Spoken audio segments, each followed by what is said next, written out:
नमस्कार. आजच्या व्हिडिओमध्ये मी तुम्हाला पंढरपूरच्या विठ्ठल मंदिरातील गरुड खांबाचा इतिहास सांगणार आहे. पंढरपूरचा पांडुरंग अवघ्या महाराष्ट्राचं दैवत. याच विठ्ठलाच्या प्रेमासाठी वारकरी भक्त भाविक आषाढ महिन्यामध्ये पायी वारी करत पंढरपूरला त्या विठ्ठलाच्या दर्शनाला जातात.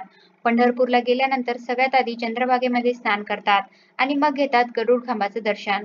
गरुड खांब एक दगडी खांब. या खांबाला एवढं महत्त्व का प्राप्त झालं आहे? या खांबाची पूजा का केली जाते? प्रत्येक भक्त देवाचं दर्शन घेण्याआधी या खांबाचं दर्शन का घेतो? काय आहे गरुड खांबाचं रहस्य? चला जाणून घेऊया. पण त्याआधी चॅनलला सबस्क्राईब करा आणि कमेंटमध्ये श्री स्वामी समर्थ किंवा श्री हरी विठ्ठल लिहायला विसरू नका. पंढरपूरच्या विठ्ठल मंदिरामध्ये एक दगडी खांब आहे. त्याचं नाव गरुड खांब. भक्त ज्या ज्या वेळेस विठ्ठल मंदिरामध्ये दर्शनासाठी जातात त्या त्या वेळेस सगळ्यात आधी या गरुड खांबाचं दर्शन करतात. या गरुड खांबाला नमस्कार करतात. या गरुड खांबाला मिठी सुद्धा मारतात आणि मग देवाच्या दर्शनाला जातात. आणि मग सहजच मनात प्रश्न येतो की या गरुड खांबाला एवढं महत्त्व का आहे? त्याचं झालं असं की शिवप्पा हे कर्नाटकातील एक विठ्ठल भक्त होते. त्यांना लहानपणी तिनप्पा या नावाने सुद्धा ओळखलं जायचं.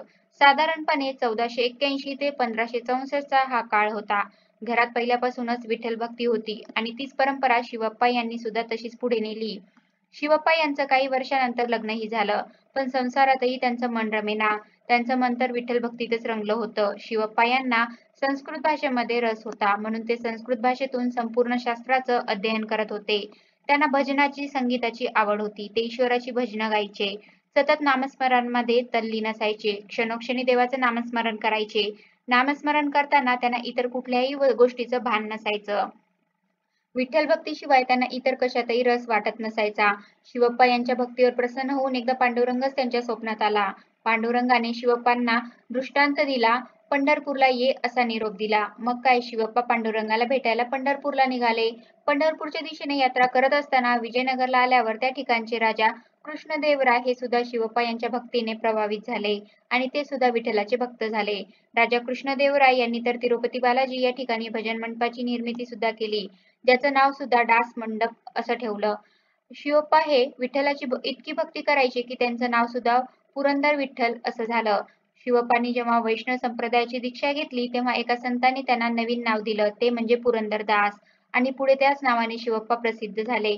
पुरंदरदास स्वतः तर भक्तिमय झालेले होतेच, पण ते जिथे जातील तिथे सुद्धा ईश्वराच्या भक्तीचा प्रसार करायचे. ईश्वर भक्तीचं महत्त्व इतरांनाही पटवून सांगायचे.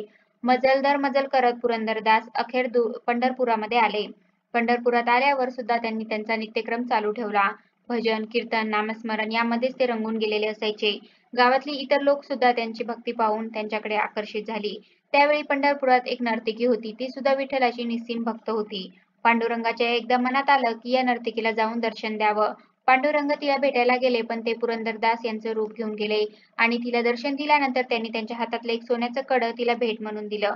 इकडे गोंधळ झाला की मंदिरातनं देवाच्या हातातलं सोन्याचं कडं गायब झालं. सोन्याचं कडं चोरीला गेलं. कुणी घेतलं म्हणून सगळीकडे शोधाशोध सुरू झाली.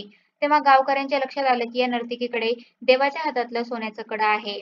तेव्हा सगळे गावकरी तडक तिथे पोहोचले आणि तिला विचारू लागले की तू हे कडं कधी चोरलंस? हे कडं तुझ्याकडं कधी आलं?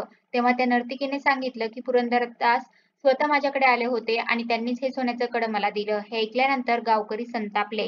त्यांनी पुरंदरदासांना पकडून मंदिरात आणलं आणि एका खांबाला बांधलं आणि देवाचं सोन्याचं कडं चोरल्याबद्दल ते पुरंदरदासांना शिक्षा करू लागले. पुरंदरदास ओरडून सांगत होते की बाबांनो, मी काही केलं नाही. मी कुठलीही गोष्ट चोरली नाही, कुणालाही दिली नाही. पण त्यांच्या शब्दावर विश्वास ठेवणार कोण? आपल्या भक्ताला इतक्या यातना आणि वेदना होताना पाहून शेवटी विठ्ठलालाच बोलावं लागलं. मंदिराच्या गर्भगृहातून आवाज आला, पुरंदरदासाला सोडून द्या. हे कडं मीच त्या नर्तकीला दिलं होतं. हे ऐकून सगळे चकित झाले आणि मग सगळ्यांनी पुरंदरदासांना सोडून दिलं. तेव्हा पांडुरंगाने पुरंदरदासांना वरदान दिलं की ज्या खांबाला त्यांना बांधण्यात आलं होतं त्याच खांबाची पूजा केली जाईल. त्या खांबाला पुरंदरदास या नावानेही ओळखलं जाईल आणि माझ्या दर्शनाच्या आधी त्या खांबाचं दर्शन घेतलं जाईल.